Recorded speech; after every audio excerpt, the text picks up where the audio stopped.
지금은 3일 정도 남아있는 상황에서 외국인들 수급이 세게 뭐 5천억이든 들어오지 않으면은 손이 나가기 어렵다. 적극적이긴 어렵다. 조금 더 들어오는 걸 확인을 하자. 플레이를 많이 해봤어요. 네. 조금 팔고 샀다고 한 적도 있고 반 팔고 한 적도 있고 다 판 적도 있고요. 결과가 가만히 있는 거랑 그렇게 차이가 없어요. 일주일을 쉬잖아요. 뭐가 어떻게 나올지 모르겠으니까 그거는 그냥 현금 마이너스 한 6% 왔다 갔다 하는데 이거 갖고 조금 찜찜한데 그럼 매도하는 게 낫습니다. 찜찜도 매도, 이거는 매도. 공통적인 생각이 드는 게 다 실적주들이에요. 오늘 움직인 것들이 슬슬 실적 준비 시작된 것 같습니다. 근데 여기서 뭔가 붙이기에는 다 나름이 붙일 거 많습니다. 10월 대비 들어가는 것 같다. 실적 플레이가 10월 달부터 나올 것 같아서 네. 거길 준비하는 게 좋겠다. 저는 그냥 중심을 잡고 가려고 하고 있습니다. SK하이닉스 목표가 50만 원 나왔다고 하고 애널리스트들이 보통 어떻게 하냐면 목표가를 살살 올리다가 못 견디고 이렇게 확 올리는 경우가 생깁니다. 저희도 못 견디고 확 사죠. 그래서 뭐 갈 가능성은 높다고 봅니다. 그런데 주가가 이미 많이 올라 있는 상황에서 봤을 때 이것을 내가 드디어 하이닉스가 한 번 더 2차 상승의 레벨을 나올 수 있는 위치다라고 보는 거는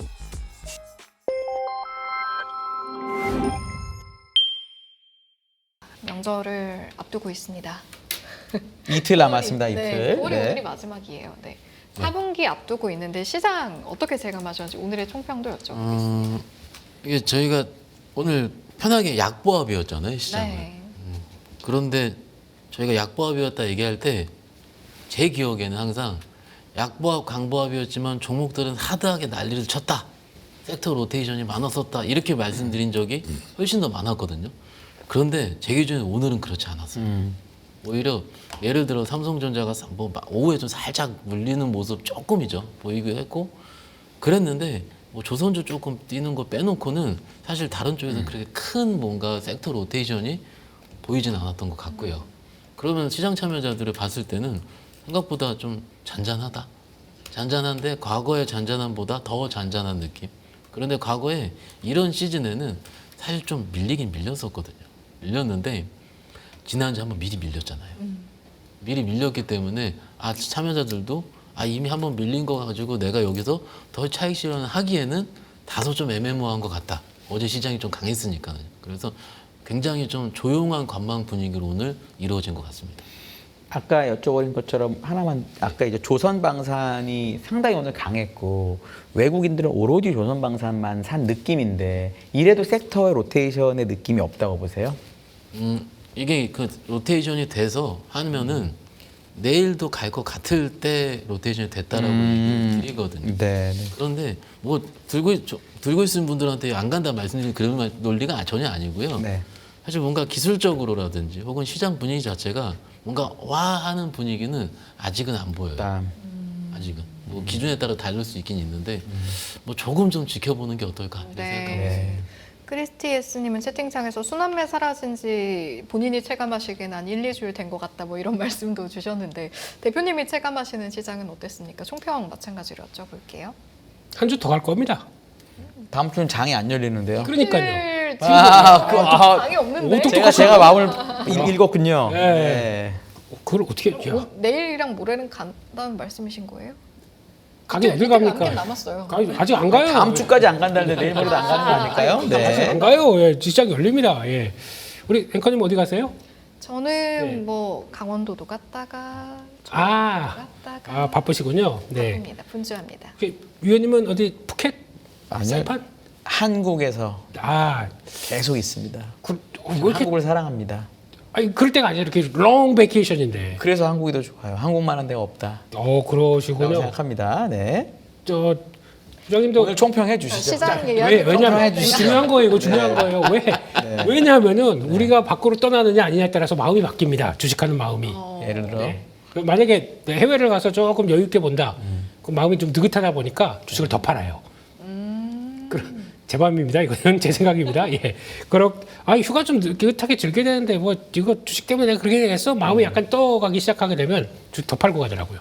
근데 어디 갈 데도 없고 있게 되면 또 미국 시장을 좀 해야 될 거 아니야? 그러다 보니까 인간지표 삼으시기엔 일반적이지 않아서 네. 예, 뭐 그런 네. 느낌도 있더라고요. 그래서 아마 저는 후자가 될 것 같고요. 예, 가긴 어딜 갑니까? 예, 미국 장 열리면 장 열리는 겁니다. 저한테는. 네, 그래서 그런 느낌으로 보는데 오늘은 그냥 뭐 휴가가 시작됐어요. 시장에서는요. 그런 느낌인데 아마 내일이 원래는 이런 패턴으로 가게 되면 내일 삼성전자가 올라야 되는 날입니다.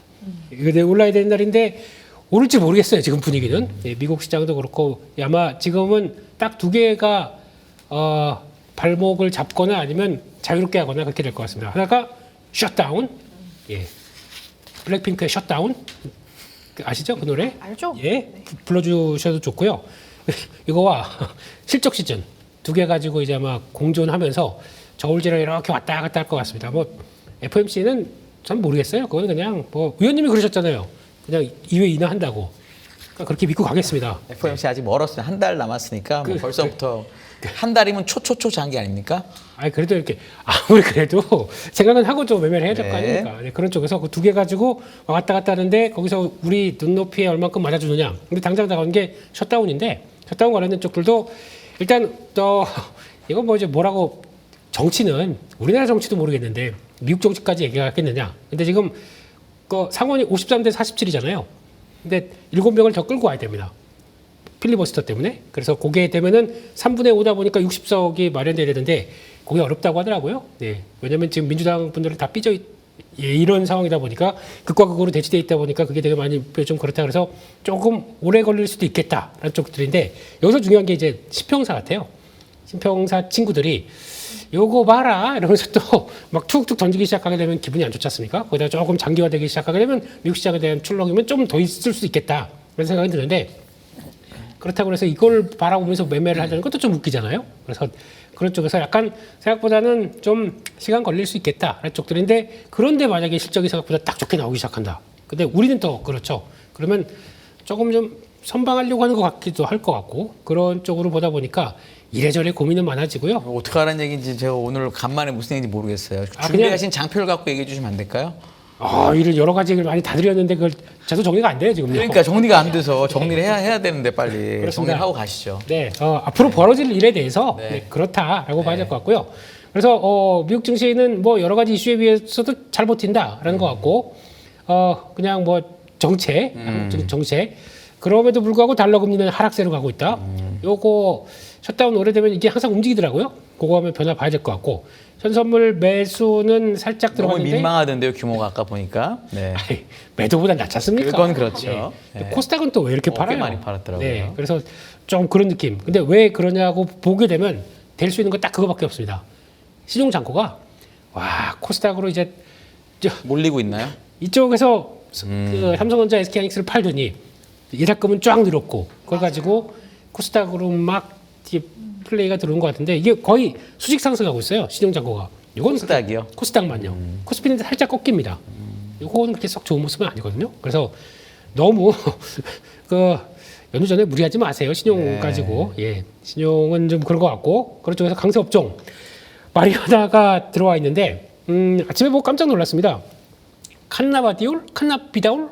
모르겠어요. 우리나라는 CCTV? 불법인데 어떻게 그럴 수가 있죠? 이거 미국이 하면 뭐 어떻게 될지 모르겠지만 예. 네. 대통령이 그거를 직접 언급하는 거 처음 봤어요. 이게 원래는 그 향정신성 의약품 쪽에서 네. 중간 위쪽으로 알고 있거든요. 그쪽에 대해서 이거를 노인분들이나 아니면 스트레스 해소에 좋다라고 하면서 그걸 보험 메디케어 쪽으로 좀 다운되는 쪽으로 얘기를 하는 이게 대통령이 할 얘기 거기까지 하겠습니다.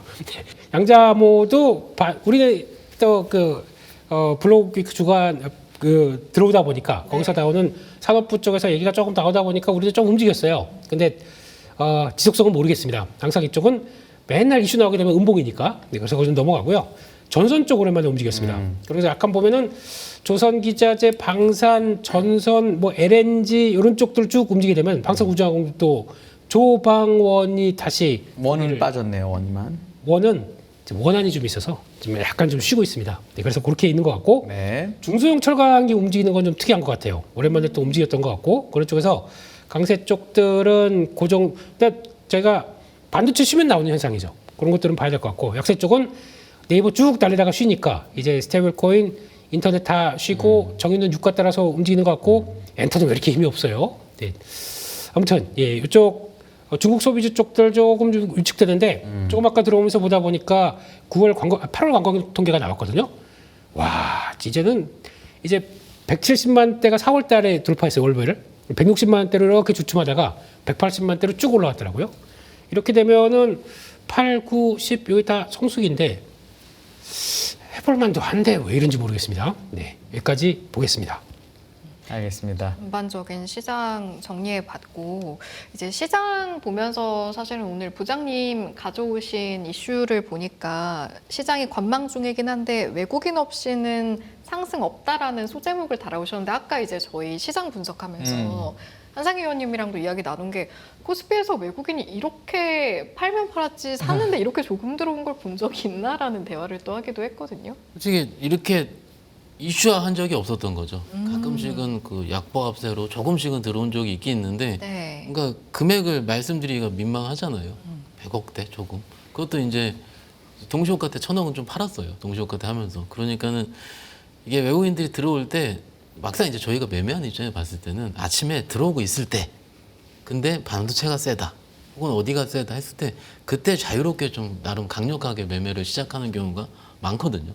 그런데 요즘 시장 보면은 그렇지 않은 경우가 더 많았고, 어제 들어와도 어제도 솔직히 기억해 보시면 선물이 굉장히 강했던 거지, 뭔가 이쪽에서 강하게 뭐 베팅하겠다 싶은 거는 다소 금요일 날 하락이 너무 좀 부담이 있었던 거예요. 막상 80포인트 빠지고 장중에 100포인트 빠진 시장이 바로 50포인트, 40포인트를 한 방에 들어 올린다? 그런 삼성전 하이닉스 올라오고 있는 중인데 명절이 3일 남았다 였잖아요. 그러면 어제 기준으로 시장 참여자들이 얼만큼 들어왔을까라고 생각을 하는 거고, 두 번째는 오늘 이게 지금 외국인들이 그러더라도 기조적으로 세게 들어와 줘야 되는데, 어제 동향 나가고 있네요. 네. 네. 어제 아이고야. 저 선물 1조 샀죠. 네. 1조 넘게. 무지막지하게 산 거죠. 그런데 이들의 패턴 자체가 어제와 오늘 넘어왔을 때 연속적인 경우를 솔직히 그렇게 많이 못 봤어요. 특히 선물 플레이 했을 때는. 네. 조 단위로 들어오면 좀 팔고, 혹은 조 단위로 팔면 그 다음날 매수 수급으로 잡히는 경우도 많이 있었고, 그렇지 않습니까? 그래서 이것이 연속적인 부분은 좀 어렵다. 그런 거죠. 그러면 여기서 외국인들의 애매모호하고, 그렇다고 뭐 기관이든 개인이든 기간에 휴가 가신 분들도 많아요. 아마 그럴 네. 거예요. 네, 그럼요. 그러면 저희가 이제 제 경험적으로 봤을 때 이런 거죠. 명절을 앞두거나 혹은 어떤 이벤트를 앞두고 특히 만기라든지 이런 것들이 끼어 있을 때 시장이 이렇게 저번 주에 그랬잖아요. 살살살살 하다가 확 깨졌잖아요. 종목들은 꼬리가 달고 있었고. 그러면은 경험적인 치료는 시장은 그렇게 크게 빠지지 않는다고 생각합니다. 왜냐면 한 번 정도는 그쪽으로 방향으로 줬으니까. 그러면 내가 팔까라고 하더라도 그 다음부터 팔지 않고 그 다음부터 보게 되죠. 지금은 3일 정도 남아있는 상황에서 외국인들 수급이 세게 뭐 5천억이든 어제처럼 들어오지 않으면은 그것도 뭔가 어제는 반도체? 이런 식으로 근데 알고 있는데 손이 나가기 어렵다. 이런 부분이잖아요. 그렇기 때문에 적극적이긴 어렵다. 그래서 외국인들이 조금 더 들어오는 걸 확인을 하자. 그러면 지금 남은 이틀 동안 외국인 안 들어오면 그냥 냅두자, 계좌 이런 뜻인가요? 굉장히 어렵고도 중요한 질문이에요. 그래서 예. 그러니까 외국인이 들어오기 전에 그럼 기다렸다 사는 게 아니라 들어오는 걸 확인하고 사자 이런 느낌인데요. 제가 소신이 들어보니까. 있습니다. 개인적으로. 네. 소신은 뭐냐면 모를 땐 가만히 있자예요. 아, 이게 제가 어떤 플레이를 많이 해봤어요. 네. 조금 팔고 샀다고 한 적도 있고 반 팔고 한 적도 있고 다 판 적도 있고요. 네. 결과가 가만히 있는 거랑 그렇게 차이가 없어요. 사실. 남은 이틀 가만히 있는 게 훨씬 낫다는 뜻으로 좀 딱 근데 받아들이네요. 갖고 있는 종목이 네. 억울하게 크게 빠질 수도 있잖아요. 뭐 그쵸, 수급적으로 네. 억울한 걸로. 그러면은 일부라도 들어가 놔야죠. 그런데 누구 봐도 보게 억울하지 않을 정도로 조금 빠져 있다. 혹은 그냥 뭐 순환매 살짝 걸쳤다, 네. 스쳤다. 이러면은 그냥 일단 둬야죠. 네, 알겠습니다. 대표님은 어떻게 반사. 보세요? 반사요? 예, 무슨 가만히 있을까요? 남은 이틀은 가만히 있을까요? 아니면 외국인을 좀 어떻게 잘 확인하고 쫌쫌다리에 따라가 볼까요? 어떻게 할까요? 외국인이 저희한테 대답을 안 해요. 그냥 알아서 갈 거고. 그 외국인 아까 선물 포지션 보니까 거의 지금 중립입니다. 한때 또 선물 매도 막 들어오고 주식 좀 사다가 지금은 어제 되게 강하게 들어오면서 이제 중립으로 맞췄더라고요. 그럴 때 휴가 가는 포지션인가요? 이렇게 만들어 놓은 것 같고, 그런 쪽에서 아마 제가 보기에는 좀 색깔이 바뀐다보다 시장이 플레이가 아까 말씀드렸듯이 실적 플레이가 10월 달부터 나올 것 같아서 네. 거길 준비하는 게 좋겠다. 그쪽들은 세팅하고 나머지는 현금. 혹시나 또 미국 시장이 솔직히 거의 일주일을 쉬잖아요. 네, 쉬다 보니까 그래요. 뭐가 어떻게 나올지 모르겠으니까 그거는 그냥 현금. 네, 그런데 괜히 막 이렇게 벌려놓는 건 좀 줄여야 될 것 같고요. 괜히 매매했다가 약간 좀 이거 가져가도 돼? 라고 하는 거는 그렇게 생각 드는 거는 매도하는 게 낫습니다. 예. 차라리 그냥 마이너스 한 5%, 마이너스 한 6% 왔다 갔다 하는데 이거 갖고 조금 찜찜한데 그럼 매도하는 게 낫습니다. 찜찜도 매도. 고민을 이거는 매도. 네. 네. 이 생각 들 때마다 그냥 매도가 낫고요. 그런 현금 현금은 많이 가지는 게 좋겠다 이런 말씀이시네요. 많이는 아닙니다. 많이는 아니고 대응할 정도. 그래도 아까 절반 얘기하신 거 아니었어요? 네? 그 정도까지는 10%? 한 30%? 아 근데 이거 물론 내일 와서 또 바뀔 수도 있습니다. 아, 그럼요. 당연히 내일 또 오실 거 말씀하시면 돼요. 예. 네. 근데 또 오늘 거만 보고 저또 이제 그 휴가죠. 아이, 연휴 전에 그랬잖아요. 이렇게. 여러분 생방송 날짜를 확인해 주세요. 네. 대표님 오늘- 억울하시지 않게. 네, 오늘이 10월 5일이죠? 오늘 30. 예.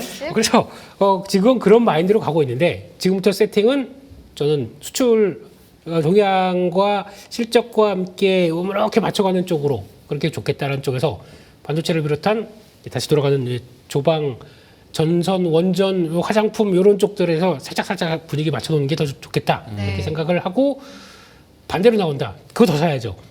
이런 준비로 바로 보겠습니다. 예. 우리 부장님 그렇지 않아도 조선 얘기하다 보니까 오늘 특히 제일 강했던 업종이 조선이었고 특히나 그 중에서도 뭐 엔진도 강하고 다 강했단 말이에요. 이게 혹시 갖고 오신 뭐 MRO 이거랑 연관이 있을까요? 아니면 그냥 실적 때문에 환율과 실적이 연관되면서 오른 걸 어떻게 보세요? 둘 다겠죠, 사실. 둘 다? 예, 둘 다인데 오늘 현대중공업이 그 미국의 셰퍼드함 이뭐 모르겠죠. 몰라요. 예. 일단 근데 이게 MRO가 본격적으로 착수해야 되겠다. 네. 우리가 기다리고 있었던 혹은 실체가 보였었던 거라고 해도 좋습니다. 조선이 안 갔었던 가장 큰 이유는 사실 최근에 마스가 프로젝트 기대감 때문에 급등이 나왔다가 옆으로 붙이고 있는 중이었지 않습니까? 그런데 이게 실적 좋은 건 다 알아요. 그런데 실적 좋은 걸 아는데 반도체로 쏠려 있었던 거예요, 수급이. 그러니까는 뭐 작은 종목들 빼고 뭐 대형 조선사들 옆으로 횡보 중이었지 않습니까? 무엇을 기다리고 있는 중인 것 같긴 했는데 이런 것들이 나와서 오늘 나름 5% 급등이 했고 종목별로 7, 8% 나왔는데 이런 그 대형 3사들 빼놓고는 나머지들은 이렇게 꺾여 있어요. 특히 엔진 기자재 이런 것들은. 그러면 수급적으로 많이 말라 있었다는 얘기기도 하겠죠. 그러면 여기서 기조적으로 쫓아가느냐라는 것보다는 이 수준에서는 조선주가 한 번씩은 반등이 나오는 종목이구나 라는 걸 생각하는 거고 아까 대표님 말씀하신 것처럼 슬슬 실적 준비 시작된 것 같습니다. 부장님도 오늘 가져오신 내용이었잖아요. 네네. 이게 오늘 보시면은 뭐 물론 전력기기 전선 이런 쪽도 오르긴 했는데 뉴스 보면은 그 에너지 고속도로 관련해서 뭐 이런 수도 있고요. 그런 내러티브는 당연히 붙일 수 있는데 오늘 공통적인 생각이 드는 게 다 실적주들이에요. 오늘 움직인 것들이. 그러면 뭐 월말에 윈도우 드레싱일 수도 있고 혹은 뭐 이런 것도 있잖아요. 추석 전에 오늘까지 팔아야지 이제 추석 때 돈 쓸 수 있다고. 네, 오늘 팔아야 목요일 날 아침에 뺄 수 있습니다. 이런 거 맞아요, 얘기하면 맞아요. 너무나 없어 보여서 얘기 안 하려고 했는데 일단 이것이 같이 겪었던 것 같아요. 그러면 조금은 내가 좀 편했던 위치로 기관들 외국인 수급이 좀 옮겨졌지 않았나. 근데 여기서 뭔가 붙이기에는 다 나름이 붙일 거 많습니다. 근데 기본적으로는 10월 대비 들어가는 것 같다. 그래서 조선주 한번 살펴보자 말씀드립니다. 셰퍼드함 그게 앨런 셰퍼드함입니다. 7함대 소속 4만 1,000톤짜리. 근데 이게 중요한 게 보급선이에요. 보급선이면은 무기가 안 달려 있습니다. 그러니까 그냥 뭐 방어용 무기 정도밖에 없죠. 네. 직접적인 무기가 탑재가 안 돼 있습니다. 그래서 MRO가 받는 건데 이게 탑재돼서 좀 복잡한 무기 체계를 갖고 있는 첨단 선박으로 간다 그러면 아직은 우리가 못 들어옵니다. 거기에 어차피 그거는 미국에서 해서 미국 조선소에서 해서 이제 우리가 해서 거기 가서 좀 해야 될 수밖에 없기 때문에 그건 조금 약한데 요거는 좀 진행이 돼서 그것까지 우리가 할 수 있는 권한이 들어온다. 그러면 레버리지 확 될 것 같아요. 그거는 이제 참고로. 예. 네, 네. 좋습니다. 다음 이야기할 거는 금인데 사실은 저희 일부에서 그 오 대표님께 제가 관심을 좀 가지고 있다고 말씀을 드렸더니 인간지표로서 이제는 그런 관심을 끌 때라고 지난주에 금을 좀 파셨다고 네, 그렇게 이야기를 말씀을 하더라고요. 해주시긴 하셨지만 또 금도 은도 계속해서 고공행진하니까 저희 한번 짚어볼까 봐요. 또 오늘 자료 가져오셨으니까요. 안 해요. 왜요? 예. 전 관심이 많습니다. 일부랑 반대로 갈 수가 없지 않습니까? 아유, 반대로 가야 됩니다. 다양한 그래야지 의견이 다행히 있습니다. 들으니까. 네. 저는 생각이 다른데. 네.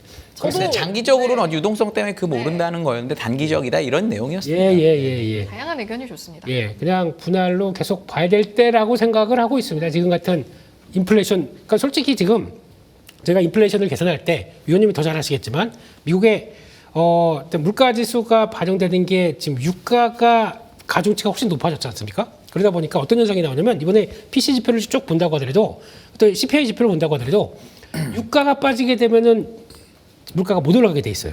그런 상황이 돼 있다 보니까 유가에 대한 비중이 좀 크거든요. 그럼 저희가 유가만 바라봅니다. 그러면 트럼프 대통령이 가장 손쉽게 물가를 잡겠다고 생각하게 되면 유가만 계속 하면 돼요. 예, 그래서 죄송합니다. 그 아주 공격적인 표현이 나올 뻔했어요. 네, 그래서 유가 올라갈 듯하다 그러면은 중동한테 전화서 확 늘려 뭐 이런 식으로 그렇게 해서 하면은 컨트롤이 좀 쉽게 될 수가 있는데 그것 빼고 나머지는 그럼 만약에 유가가 이만큼 빠졌고 나머지가 이렇게 올라갔는데 가중치가 유가가 더 훨씬 높다라고 하게 되면 거기선 나머지는 그러면 더 올랐다는 얘기죠.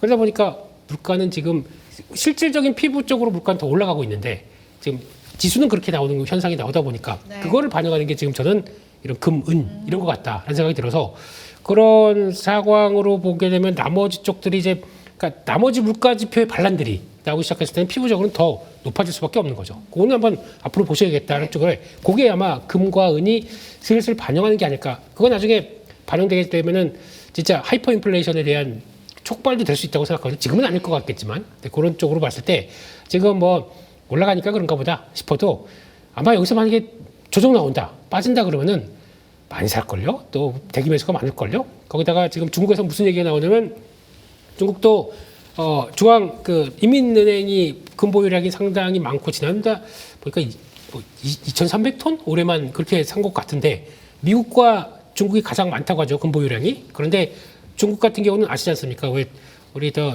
이제 단체 관광객들 분들 오시게 되면은 다 이게 이거 하나씩 하고 있고요. 손에 이렇게 하고 있고 이러면서 번쩍번쩍 하십니다. 예. 네. 금지발까지 예. 그런 쪽에서 개인이 갖고 있는 금도 상당히 많아요.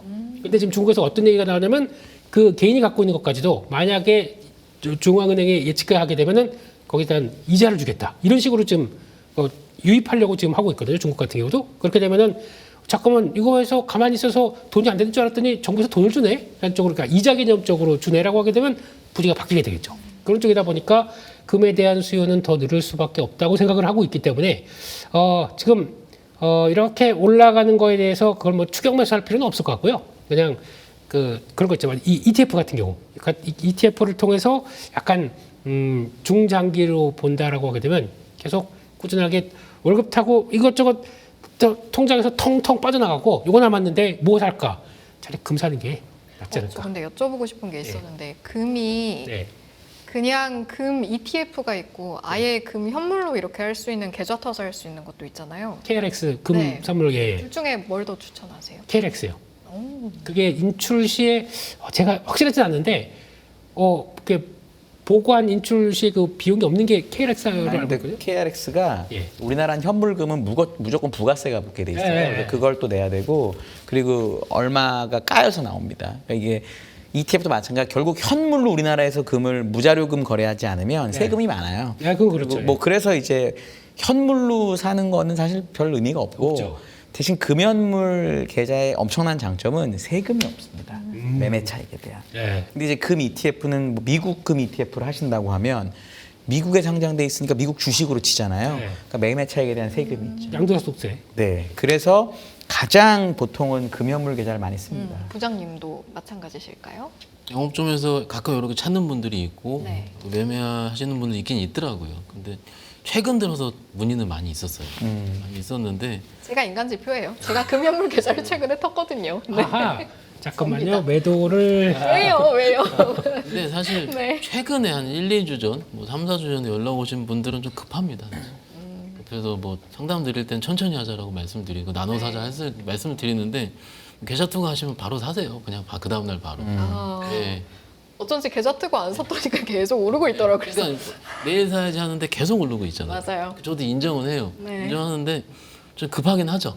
급하긴 하고 오늘 좀 보니까는 차트가 너무 이쁜 종목이 있던데 이게 금효물 ETF 국내 상장된 ETF도 있더라고요. 아, 국내선 예. 있군요. 그것도 있으면 그걸 포트에 넣어볼 걸 하는 후회도 하긴 했었어요. 네. 왜냐면은 이런 시장에서 뭔가 지금 당장 방향성에 나오기 다소 좀 애매모호한 시장 안에서는 그런 것들도 포트의 대안이 될 수 있다라고 네. 오늘 생각을 했습니다. 근데 오늘 생각했는데 보더라도 솔직히 아직은 손은 안 나가요.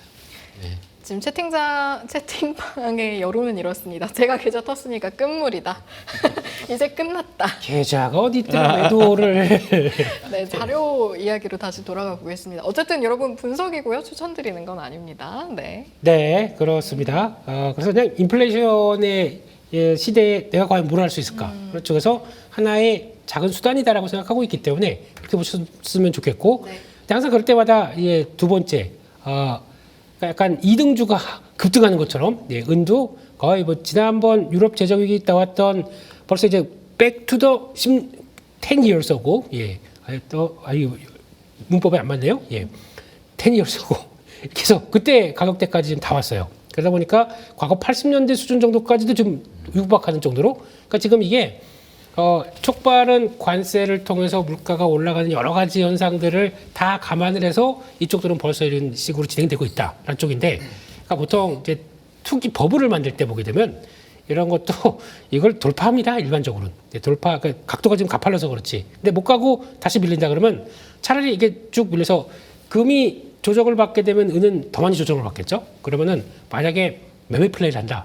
그러면 은 플레이는 제가 같은 이런 사람들은 또 좋아할 것 같아요. 그래서 밑으로 쭉 밀렸다 그러면 또 모았다가 한번 팡 뜨면 이제 딱 정리하고, 이런 것들은 매매는 은이 낫겠다라는 쪽이고 모아가는 건 금이 낫겠다는 쪽으로 바라보는데, 그래서 아마 이쪽이 다 금, 은, 동도 있지 않습니까? 근데 동은 이번에 또 트럼프 대통령이 50% 관세를 때리다 보면서 그때부터 영향을 좀 받기 시작하면서 그때부터는 좀 충격받고 움직이는데 잘 안 빠져요. 이런 쪽들을 다 보게 되면 원자재의 시대가 이거를 그러니까 인플레이션 해지 수단으로만 쓰다가 그게 또 약간 매수세가 붙게 되면 또 반이 나올 수도 있는 이런 쪽으로 봤을 때 관심은 갖고 있어야겠다. 이런 쪽으로 말씀을 드리겠습니다. 네. 그럼 부장님, 금하고 대체되는 게 비트코인이잖아요. 비트코인은 같은 역할을 할 수 있을까요? 오늘 이 얘기 나온 김에 그러면 주식 얘기 오랜만에 안 하니까. 제가 솔직히 헷갈립니다. 금 역할 못 할 것 같다. 저는 그렇게 생각하고 있지 않습니다. 눈에 이렇게 안 보이니까 그런 건가요? 이게 뭐 사실 제가 코인 투자를 좋아하지도 않고요. 죄송한 얘기지만 뭐 하시는 분들은 열심히 잘 하고 계신데 뭐 이게 실물을 금이라는 것 자체가 뭐 대표님 매매도 말씀하시긴 했는데 사실 아직까지 저한테 보유의 개념이 좀 더 커요. 이렇게 좀 이렇게 보이는. 네, 그러니까 이거 실물로 갖고 있어야 되는 게 아니고 어느 순간 내가 자투리 돈이든 혹은 나중을 위해서 좀 보유하고 있을 때 쓸 수 있는 옛날 생각이긴 한데 지금 네. 뭐 대체 수단으로까지는 이게 지금 근데 급한 건 맞습니다. 급한 건 맞고 은도 그렇고 이제 좀 저는 그냥 보유하자 이렇게 생각하고 있습니다. 알겠습니다.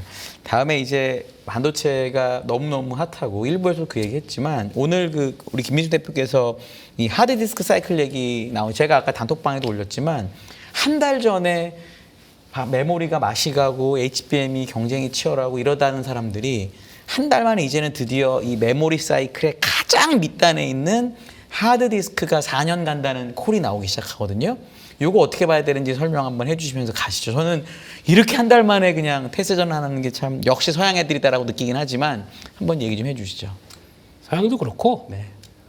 뭐가 한번 번쩍번쩍거린다 그러면 또 그쪽으로 한 방향으로 막 가는 게 요즘 트렌드의 특성 아닙니까? 그런 쪽에서 그러니까 이거 모건 스탠리가 또 제일 늦었어요. 그러니까 하드디스크는 메모리 반도체도 아니고 그 밑에 하여튼 엄청나게 다운스트림이거든요, 사실은. 그러니까 이번에 좀 메모리 반도체 쪽이 이제 돌아가기 시작하면서 설마 낸드까지 그런 얘기 있었지 않습니까? 네. 낸드가 전 적자만 안 보면 돼. 네. 쪽으로 나갔던 게 이것까지 효자 역할을 하다 보니까 할 걸로 보여지다 보니까 거기서 그러니까 그러면 저것까지 변화가 되면 지금 우리 그렇죠. 삼성전자 하이닉스의 실적은 어떻게 될까? 네. 이런 쪽으로 출발하다 보니까 그렇게 급하게 올라간 거예요. 네. 그게 이제 1차와. 근데 만약에 그게 확인돼서 생각보다 실적이 업사이드를 더 그러니까 완전히 지금 그 하이닉스가 그 중국에 투자했던 그 회사 있지 않습니까? 그 낸드 회사. 솔리다임. 솔리다임 네. 그 인스텔 사업부까지 인수했던 네. 그것까지 만약 가치가 플러스 쪽으로 전환되기 시작한다 그러면 한익센터는 어떻게 될까? 뭐 이런 것들이 지금 막 퍼지다 보니까 더 그렇다고 봐야겠죠. 근데 중요한 거는 저는 뭐 지금 그래서 뭐 슈퍼사이클 얘기 또 나오고요. 지금 뭐 4년 5년 이 주신 자료도 아까 언뜻한 2028년이 또 얘기 나오더라고요. 예, 그냥 원래 그렇지 않습니까? 보고서 쓸 때. 보여주시죠 일단 자료 좀. 네. 아무튼 예, 그건데 갑자기 그 얘기가 나오더라고요. 네, 그러다 보니까 지금 다 모르는 거 아닙니다. 네, 클라우드 투자 확대되고 AI 추론. 저건 작년 재작년부터 했던 얘기예요. 그럼에도 불구하고 내년은 안 된다고 그랬었어요. 예. 그런데 불구하고 잠깐만 수요가 늘다 보니까 이거 쇼티지인데 이렇게 나오기 시작하면서 나오는 변화가 나오는 거죠. 네, 그리고 또 거기다 이거 포함이 안 된 게 일반 그러니까 일반 서버도 교체 수기가 들어왔어요. 네. 그게 아마 원래는 아마 지난번에 모건 스탠리에서 윈터 이즈 커밍 나오고 했었을 때 내년에 메모리 반도체 사이클이 올해까지는 고사하고 내년에 돌아가게 되면 그 얘기를 한 겁니다. 그러니까 AI가 안 붙고 그냥 일반 서버 교체만 나온다고 하더라도 메모리 이제 돌아갈 때가 됐다라고 하는데 갑자기 모건 스탠리가 당황하게 네, 따뜻한 겨울을 얘기를 하기 시작하는 가장 근본적인 얘기는 그것도 있는데 지금 여기서 벌써 돌아가? 그러다 보니까 안 되겠다. 지금 의견 꺾어야겠다라고 하면서 나오는 부분이라고 봐야겠죠. 그래서 지금 HDD까지도 10% 공급 부족으로 예상한다라고 하다 보니까 사이클 정점이 2028년. 네.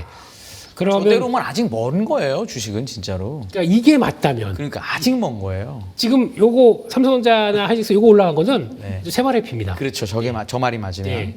그러면 아마 제가 알기로는 여기서 요거 올라간 거에 똑같은 동매율로 다섯 배 더 나옵니다. 이게. 근데 그거 모르겠어요. 그건 또 언제 뭐가 더 바뀔지도 모르다 다음 달에 보니까. 또 말 바꿀 수 있어요. 그럼요. 예. 그래서 그런 것까지 보고 이제 나오는데 내년 초에 마진이 45%요? 더 늘어난다고요? 와, 하여튼 그렇습니다. 그런 쪽에서 ESSD가 원래는 SSD 쪽으로 가서 이게 계속 이쪽으로 가다가 워낙 이쪽도 품절이 나오다 풍기가 나오다 보니까 HDD까지 이런 현상이 나왔다. 그런 쪽으로 해서 보고 있는데 이제 클라우드 스토리지 그러니까 데이터 센터에 들어가는 스토리지에 이쪽이 점유하다 보면서 나오는 현상이 HDD까지 간다. 이런 쪽으로 보시면 될 것 같고요. 그래서 웨스턴 디지털 와 이거 주가 보셨습니까? 네, 올라가는 거 보면은 그 얘기 나오고 돌아갈 때 보면 그렇게 강한가 보다 그런데 막 그냥 갭을 퍽 뛰고 그 돌파갭 나온 다음에 그 다음에 좀 쭉쭉 올라가고 그래서 목표가를 기존에 99달러에서 171달러. 늦었다는 자인이네요. 내가 늦었다는 자인 한 겁니다. 애널리스트가. 그렇습니다. 네. 예, 주가가 거기까지 가다 보니까 어쩔 수 없죠. 주가가 올라갔다 보니까. 그래서 EPS를 13달러까지 와 웨스턴 디지털이 저 두 자리 EPS 찍는 거 처음 봤네요. 이런 쪽까지 얘기를 하고 있고 시게이트 같은 경우는 265달러 이렇게 나오기 시작하다 보니까 컨센 대비해서 다 이제 이렇게 올리기 시작해서 3년간 연평 그러니까 28년까지 연평균 35%. 야, 아직 사이클 완전 초기죠. 저게 맞기만 하면. 네 그런 쪽으로 얘기를 하는 것 같습니다. 그리고 이런 리포트가 모건 스탠리가 나온 것뿐만 아니라 그 전부터 하나씩 둘씩 이제 CT가 불붙기 시작하고 하나씩 둘씩 나오기 시작하는 게 지금 분위기다라고 보시면 될 것 같고요. 그렇게 되면은 요 얘기 중요합니다. 올리고폴리 이게 보면 주가를 올리고 싶어요.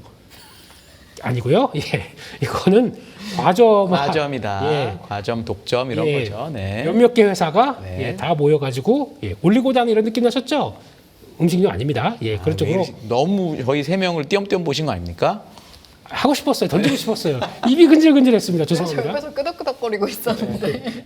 그냥 금 팔아요? 네. 네. 네, 그런 쪽까지 가다 보니까 이제 그렇게 나온 것 같고 나머지 같은 경우는 뭐 이제 아까 나왔던 내용들이 제일 중요하다 보니까 거기까지 보시되 저는 그렇게 생각합니다. 일단 지금 같은 메모리 반도체 사이클은 일단 2년에서 2년 반으로 보고 여태까지 계속 그래왔으니까. 그랬으니까요. 네. 그래서 조금 짧아지는 추세였었어요. 네. 일단 2년으로 보고 거기서 나오는 수요와 아니면 저희 많이 보는 게 그거 그러니까 반도체 수출 동향이나 이런 것들을 갖고 후속적으로 여전히 꺾임이 없다. 그럼 그때 가봐서 봐가면서 이렇게 조절해 가도 되지 않을까 싶기 때문에 여기다가 지금 나오는 내용이 아니 그러면 한 2달 전에 나왔던 메모리 업황 이제 하반기에 꺾인다 이러면서 지난달 말까지도 그랬어요. 그러니까요. 네, 사실. 그랬다가 갑자기 변하는 거 보니까 저는 그냥 중심을 잡고 가려고 하고 있습니다. 네, 여전히 삼성전자를 지금은 조금 더 선호하시는 그런 느낌이 있는 거죠. 그래서 이런 내용이기 때문에. 그렇죠. 이렇게 네. 되기 시작하게 되면 근데 둘 다 좋긴 좋은데 당연히 그렇죠. 네, 근데 네. 시장 점유율로 봤을 때는 삼성전자가 훨씬 더 좋을 거다라고 보면서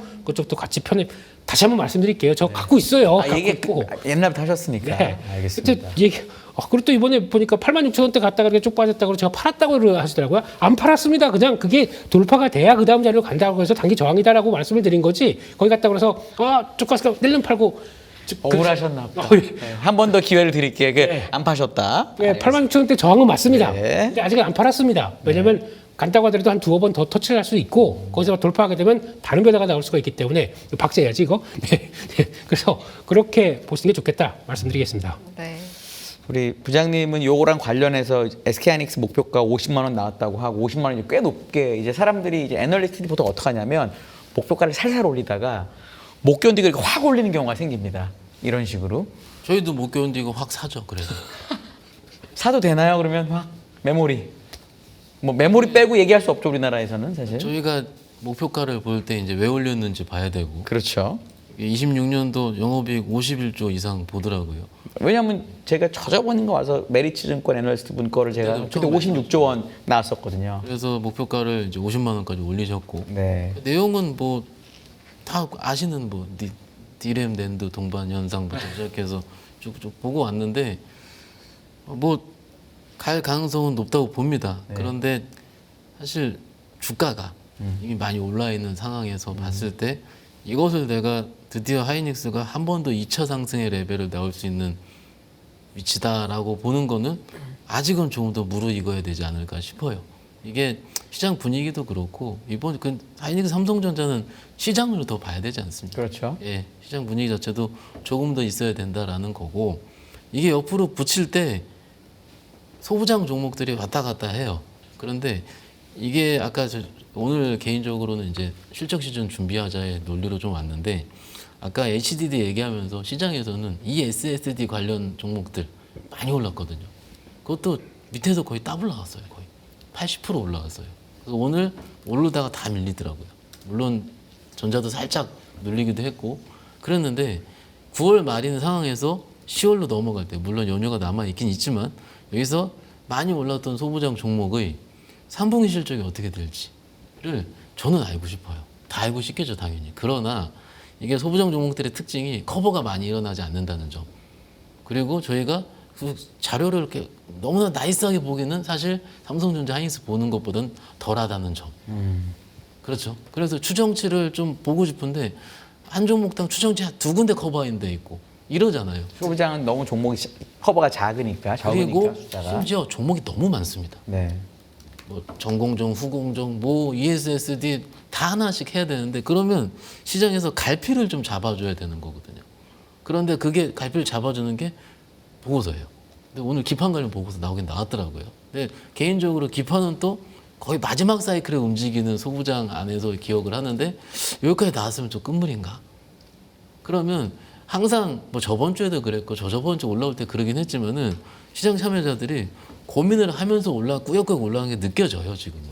느껴지는데 오늘 이거죠. 조선주 올라가고. 그럼 여기서 반도체가 삼성전자 하이닉스 먼저 들어올 텐데 아마도 연휴 끝나고 들어오면 그 다음에 소부장이 얼만큼 버텨줄까 이런 것들도 충분히 고뇌하는 시기인 것 같아요. 그래서 결론은 보고서 하나씩 나오는 거 확인을 해보자고 실적 추정이 보자긴 한데 너무 다 뻔한 얘기를 하고 있지 않습니까? 사실. 그런데 이런 그 사이클 좋은데 저는 조금 보수적으로 좀 확인을 해보자라고 생각합니다. 반도체 사이클 의외로 보수적일 수 있다. 왜냐면은 이쯤에서 사이클이 바뀌게 되면 이 위치에서 한 6, 7%만 흔들리게 되면은 많이 털려요. 털렸다 이제 대표님 같이 손이 빠르고 좀 나이스하게 대응할 수 있는 분들 같은 경우는 털리기 전에 빨았다가 다시 들어갔다 이렇게 매매를 하게 되거든요. 근데 고객 매매를 하는 입장에 봤을 때는 언제 깼었습니다 사고 뭐 팔고 이거 자체가 네. 굉장히 어려워요. 지금 위치에서는. 그래서 조금 편한 위치에 있는 거 좋긴 좋습니다. 그래서 계속 저도 이제 추적하고 있는 상황이긴 합니다. 네. 소부장을 볼 때 네. 지금 그거는 하나가 있는 것 같아요. 지금 보게 되면 다 삼성전자 하이닉스 가지고는 실적에 대한 변화를 막 쭉쭉 바꾸고 있는데 소부장 인덱스가 지금 제대로 나온 게 별로 없고요. 네. 그 중에서 3분기 실적 추정치를 제대로 안 바꿔놨어요. 대부분 보게 되면. 그러니까 원래 이게 아까 잠깐 말씀하셨던 원익 IPS나 뭐 테스 이런 종목들은 벌써 2분기 때 실적이 딱 돌아가는 게 확인됐습니다. 그러다 보니까 거기 출발해서 장비가 이렇게 돌아가기 시작하게 되면 앞으로 이렇게 이제 돌아가는 이제 U자형으로 변하겠네라고 유추는 하는데 막상 FM가이나 증권사 실적 동향을 보게 되면 안 바꿨어야지. 그러다 보니까 여기가 관건입니다. 그러면 그렇게 여전히 2분기 실적 좋고 그다음에 턴하는 과정들을 그대로 보여줬던 실적들을 유출하고 있는데 그보다 저위로 빵 실적이 나오게 되면 그때부터는 다들 이제 주가가 반응하기 시작하겠죠. 그런데 반대로 그게 아니라 2분기가 의외로 잘 나왔고 좀 다시 슬로우한 쪽으로 가기 시작한다 그러면은 소부장은 또 반대로 가겠죠. 그때 그러면 다 또 그냥 메모리 아직까지 의견이 바뀌지 않았다 그러면 메모리 직접 제조사 쪽으로만 더 강화되겠죠. 그런 차이는 좀 있을 것 같아요. 네. 그건 보셨으면 좋겠습니다. 그거를 확인하는 시기가 아직 그렇죠. 한 달이나 남았으니까. 그렇죠. 예. 근데 그 시기를 어떻게 내가 견딜 수 있을까부터 시작을 하는 거죠. 그리고 중간 추정치가 사실 저도 이제 종목을 이제 보고서를 통해서 고객들한테 이런 상황이고 하면은 막상 가장 최근 보고서를 보더라도 말할 논리가 안 생겨요. 소부장은. 왜냐면 실적이 이렇게 꺾여 있는데. 그렇죠. 그럼 커버가 많이 돼야 되는데 그거는 이제 그럼 저희가 기업 탐방을 간다라든지 뭐 이런 식으로 뭔가 업계 동향을 들어보고 이런 건데 사실 그게 그렇게 할 정도로 그 뭐 2천억, 3천억짜리, 5천억짜리 이런 것들 하는 바에는 그 종목이 나쁘다는 게 아니고 지금 뭐 조방원이라든지 혹은 다른 게 대기되고 있는 것들이 많을 수 있잖아요. 네. 선택의 영역에 들어가는 거거든, 주식은. 다 그런데 어떤 선택을 할지는 우리 투자자분들이 몫이긴 하지만 이미 3분기가 제 기준에서는 사상 최저치 나올 정도로 세게 땡긴 것들 되게 많은데 근데 그것이 조금이라도 미스하게 되면 우리가 받을. 그런데 그런 것들이 한 번에 나온다고 팍 부러지지 않고 이미 가다가 안 가면은 슬슬 의심이 시작을 하게 됩니다. 모르니까는요. 근데 이 모르는 과정을 제가 견뎌봤거든요. 견뎌봤는데 꼭 나온 거는 안 좋게 나오더라고요. 그게 조금 근데 그 차이가 견뎌서 안 좋게 나왔을 때 확인했을 때 주가 차이는 뭐 5%가 아니지 않습니까? 오르는 거 30, 40%, 20, 30% 그럼 털리는 거예요 거기서. 그래서 이런 것들이 과거에 경험적으로 많이 있었기 때문에 소부장투 예전에는 계속 갔어요. 근데 지금은 뭐 계속 확인해야 된다 이런 거 좀 말씀드리고 있습니다. 네. 스마트해진 거죠. 네. 네. 알겠습니다. 자, 다음으로는 우선주 전략 이야기를 좀 해보려고 하는데 이게 보니까 구형 우선주는 신형 우선주랑 다르게 원래 배당 우선권이 없는데 3차 상법 개정이 되면 이사충실 의무 대상이 주주 전체로 확대가 돼서 이게 구형도 좀 법적 보호를 받게 된다. 뭐 그런 논리로 그럼 앞으로 우선주를 좀 더 긍정적으로 볼 수 있지 않을까? 재평가 받을 수 있지 않을까? 뭐 이런 분석인 것 같긴 한데요. 지금부터 우선주를 좀 의미 있게 바라봐도 될지 여기에 대한 의견 한번 여쭤볼게요. 뭔가 표정으로는 지금 아니요? 약간 이렇게 말하시는 것 같기도 하고. 아니 이걸 좋게 볼 수가 없는 게 우선주 너무 유동성이 떨어지지 않나요? 몇 개 그러니까요. 빼고는 예. 3전 현차 몇 개 빼고는 진짜 그냥 배당과 혹시나 그런 변화가 나왔었을 때 네. 기다려 보겠다 그러면은 그러니까 대기업 쪽에 있는 그 뭐 또 지주 관련된 쪽의 우선주 이런 쪽들이 그나마 매매하기가 편합니다. 네. 유동 물량이 많기 때문에. 근데 요즘 시장에서 뭐가 움직이냐면 동양 우선주 이런 거 막 이틀째 상한가요. 그리고 시총이 얼마나 돼요? 동양 우선주 엄청 작겠죠 뭐. 총 42억입니다. 그러니까 이런 건 의미가 없는 거지. 그러니까 맞아요. 시장에서 그러니까 예전에 삼성중공업 우선주인데요. 지금 폐지된 거. 아, 맞네. 네. 그거 가지고도 그거 시총이 얼마였습니까? 그거 100억도 안 됐지 않습니까? 네. 그거 가지고 막 뭐 무슨 뭐 일주일째 계속 상한가 들어가고 그거 가지고 우선주의 시대가 왔다 그러면서 그거 따라간다고 우선주 막 매매했다가 네. 잘못 고점에 걸려가지고 또 고생하게 만들고. 그렇죠. 네. 그래서 제가 보기에는 우선주에 대한 판단을 차라리 그냥 어느 정도 내가 충분히 사고 팔 수 있을 정도의 그렇다고 뭐 급등한다 그래서 와 관심을 가져야지 이거는 그건 좀 너무 오후한 상황이고요. 네. 그걸 가지고 또 투자 아이디어를 가져온다. 이런 것들은 그래서 이걸 통해서 아마 또 아까 시총 40억짜리가 막 급등하게 되면 또 찾으려고 할 거예요 시장은요. 그렇다고 해서 거기 너무 휩싸이지 말고 그냥 내 중심을 잡고 가자. 그게 더 좋을 네. 것 같고요. 그거는 나중에 나올 수밖에 없는 문제겠죠. 그만큼 이제 의결권이 없는데 그만큼에 대해서도 우선주까지도 광범위하게 포함이 된다라고 하게 되면 당연히 이것도 어떤 그 주주 이사의 의무 쪽으로 들어온다고 하게 되면 포함이 들어온 겁니다. 네. 그건 맞긴 맞는데 시총 40억짜리 가지고 그렇게 왔다 갔다 하는 걸 가지고 그 약간 투기적으로 움직이는 것 같고 그렇게 해야 되겠습니까? 라고 하게 되면 대답을 못 하는 거죠. 네. 채팅창을 봐도 지금 뭐 저희 애청자분들이신데 아키나스님, 라라라님 다들 이제 물음표를 띄시기도 하고 우리나라에서 그게 결과적으로 그렇게 그런 결론으로 도출이 될 수 있을지 약간 의문인 쪽이 더 많은 것 같긴 합니다. 일단 규정으로 봤을 때 저희 이럴 때는 그 투자하려는 회사의 다트를 열어보시고 우선주 조항이 좀 확인을 꼭 하셔야 되고요.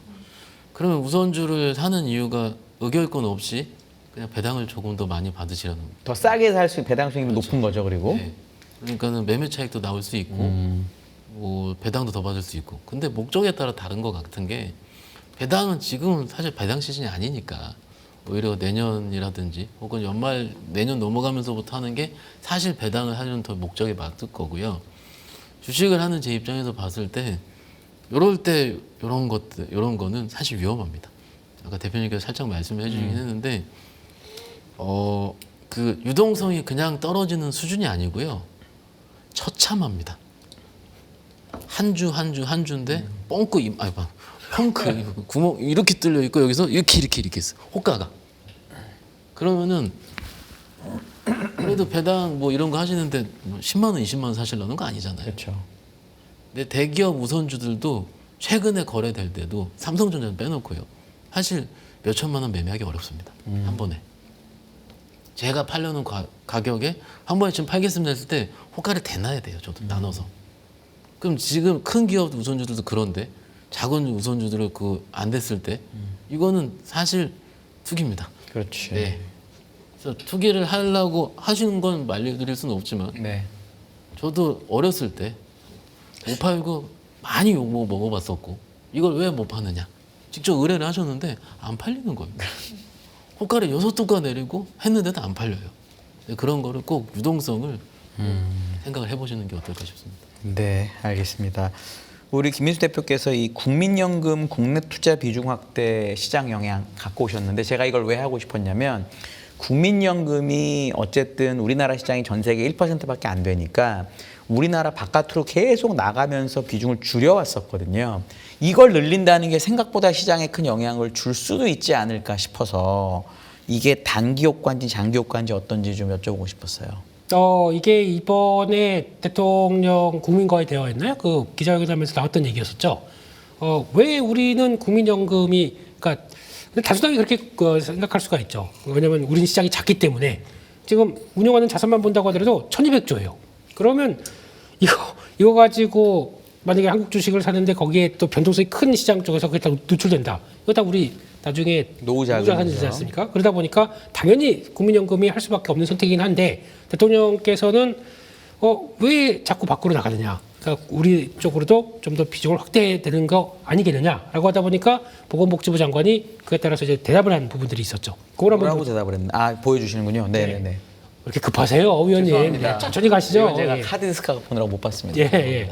그렇게 봤을 때 6월 말 기준으로 14.9% 차지를 하고 있고 국내 주식 투자 비중이. 근데 그 총 기준은 1,269조다 보니까. 근데 이게 올해 말 비중으로 14.4% 조금 줄어들죠. 내년 2029년 말에는 13%까지 낮아져서 매년 0.5%씩 줄여나간다고 합니다. 기금이 커지니까 이제 그렇게 해야 될 수도 있겠네요. 그런데 비중은 줄어드는데 점점점 쌓이는 거 크지 않습니까? 그렇죠. 투자액은 늘어납니다. 그래서 그거 차이는 좀 있을 거예요. 그러니까 저희가 비중이 빠지다 보니까 아이고 지금 국민연금이 주식 파는 거 아니야? 아닙니다. 예, 금액 자체는 점점 늘어나고 있기 때문에 거기서 나오는 거기 해당되는 그러니까 이게 비중은 줄어든다고 하더라도 금액 상황은 커지다 보니까 유지 또는 살짝 늘어납니다. 그런 쪽으로 보시는 게 맞을 것 같고 그런데 주요 투자 종목을 보게 되면은 정말 이럴 수밖에 없죠. 한국의 산업 구조는 삼성하이닉스인데요, 뭐. 그러니까요. ICT 쪽이 이쪽이 크고 산업 쪽 이쪽은 우리 실질적으로 좀 그러니까 조방은 다 들어가 있어. 소방은 다 들어가 있고, 기계까지 다 들어가 있고 금융 쪽들 들어가다 보니까 기준은 이렇게 돼 있습니다. 그러니까 의외로 만약에 여기서 실적 시즌이나 뭐 그런 쪽으로 맞춰서 움직였을 때 수혜 받는 쪽이죠. 그런 쪽으로 보고 있는데 일단은 여기서 내년달 5월에 기금운용위원회에서 국내 투자 비중을 항상 결정하지 않습니까? 그때 바뀔 수도 있다라는 쪽으로. 그러니까 대통령 발언에 움직이면서 또 지금 밸류업에 대한 기준들이 바뀌기 시작하면서 또 우리 그러니까 다른 나라 같은 경우는 국가 뭐 싱가포르 투자청 이런 식으로 국가 주도에서 직접적인 투자를 움직이는 쪽들이 있긴 있는데 우리는 그게 국민연금 역할을 한다. 그러면은 이런 쪽으로 바꿔간다라고 하게 되면 또 다른 수급의 주체로 나올 수도 있겠죠. 근데 그때 또 말도 많을 겁니다. 이제 만약에 그때 주가가 이제 내년 5월이면 얼마큼 돼 있을지 모르겠는데 그렇죠. 주가가 만약에 많이 올라와 있는데 거기서 비중을 확대로 결정한다. 그러면 반발 여론이 나올 수도 있겠죠. 아니 주가 이렇게 올랐는데 거기서 지금부터 늘린다고? 라고 하면 또 어떨지 모르겠기 때문에 근데 그거는 일단은 정부의 기조는 지금 5,000포인트 가기 위해서 열심히 푸시를 많이 하고 있다는 것들이 하나의 또 방향으로 나온다 그러면 이것도 일단 봐야 될 것 같고요. 이렇게 나온 김에 9월 달에 연기금 순매수 종목 한번 쭉 털어봤습니다. 네. 그래서 뭐가 가장 많이 샀나 봤더니 일단은 삼성전자를 가장 많이 살 수밖에 없었고요. 네. 그런데 그거만큼 네이버도 많이 샀어요. 보게 되면 한 3분의 3을 시총 비중으로 하면 엄청 크네요. 네이버가. 엄청 크죠. 예. 네. 그러니까 네이버 집중 매수를 했다라는 쪽으로 보고 있고, 그러다 좀 종목적으로 보게 되면 그렇다고 해서 ICT로 막 들어왔느냐? 그건 또 아닙니다. 루템 들어와 있고요. 게다가 SK 스퀘어는 하이닉스 프락스겠죠, 뭐. 그렇죠. 그러니까 요거 두 개를 합친다고 하게 되면은 거의 그러면 지금 루템보다 루템보다 더 높아집니다. 네. 금액들이. 그래서 하이닉스 쪽도 챙겼다라고 볼 수 있고 삼성전기 들어와 있고 LG노텍 들어오다 보니까 ICT 쪽의 포지션이 생각보다 좀 많았다는 거는 확인이 되는 것 같고요. 그밖에 현대미포는 이제 저 중공업으로 바꿔줄 텐데, 네, 근데 그것도 들어와 있다. 뭐 차익거리 노리나요? 그럴 수도 있겠죠. 예, 그렇게 봐야 될 것 같고 한화오션, 그러니까 조선 쪽들은 들어가 있네요. 방산 쪽에서 다이나믹스 들어가 있고 에어로스페이스. 다이나믹스를 더 샀네요. 예, 네. 특이합니다. 예, 그런 쪽으로 보게 되면 증권은 또 하나가 들어가 있고, 근데 이거는 미래에셋증권이 움직였던 배경은 네이버 때문에 움직였습니다. 그렇겠죠. 네, 그렇기 때문에 그런 쪽으로 보게 되면 일단 그렇다고 연기금도 지금 트렌드에 완전히 뒤쳐져서 아유 싼 거만 살래, 저평가 가치 투자만 할래 그러지 않습니다. 네, 그런 것도 액티브하게 움직이는 점들도 한번 봐가시면서 아마 연기금이 계속 매수가 들어오는데 주가는 별로 안 움직인다. 그러면은 나중에 한번 움직이다. 요 LG노텍이 그랬어요. 그 주가가 안 움직일 때 계속 매수하다가 변화가 되는 것들은 그렇게 나올 수도 있기 때문에 그냥 수급은 그냥 뭐 한 번쯤 끝나고 나서 한 30분 정도는 한번 보시는 게 좋을 것 같다. 참고 사항으로도 그렇게 보고 있습니다. 소장님 혹시 이런 방안에 대해서, 왜냐면 아까 내용을 보니까 저거를 내년 5월 달에 결정한다고 돼 있긴 하더라고요. 그러니까 지금부터 말을 해가지고 기대감을 높여서 그때까지 주가를 땡기려는 건지, 왜냐면 실질적인 건 늦게 알려지는 거니까. 어떻게 뭐 해석해야 돼요, 이거? 개인적으로 이것 때문에 국내 투자 비중을 줄여야 된다, 높여야 된다 생각한 적은 없고요.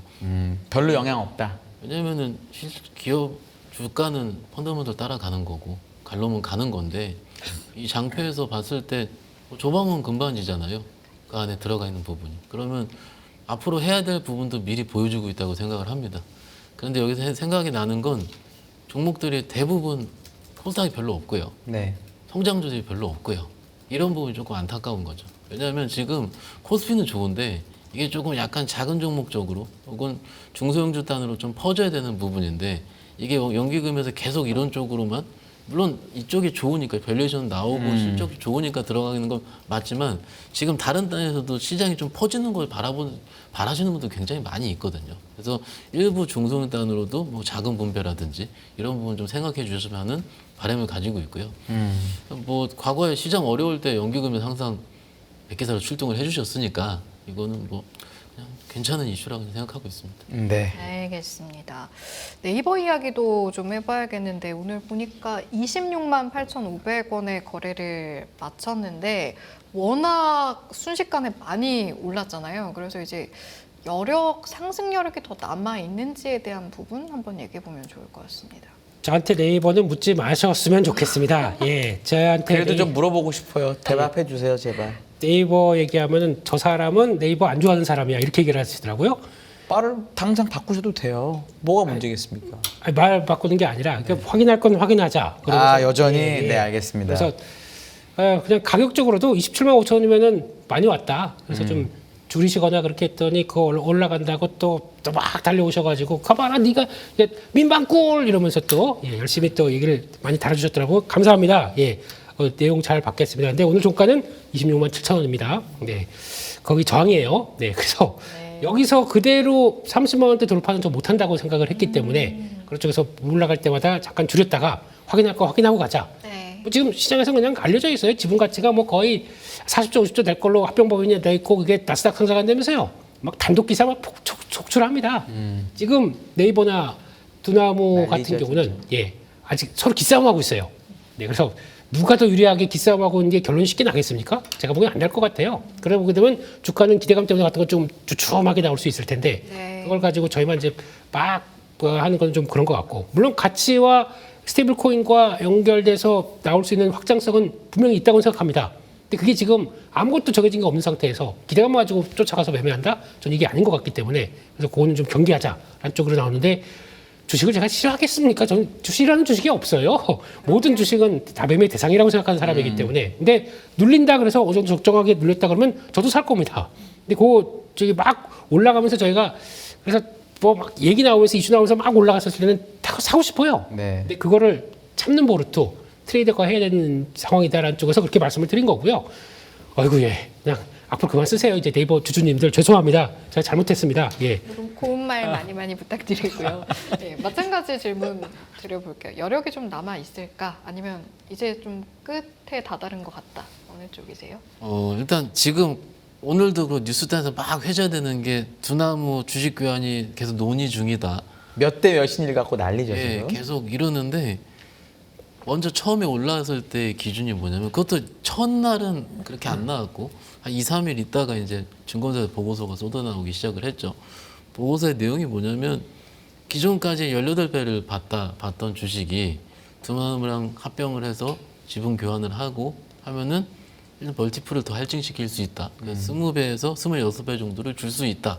뭐 두나무 동안 때문에 1조 이상의 이익을 더 늘릴 수 있다. 뭐 다 좋은 말이죠.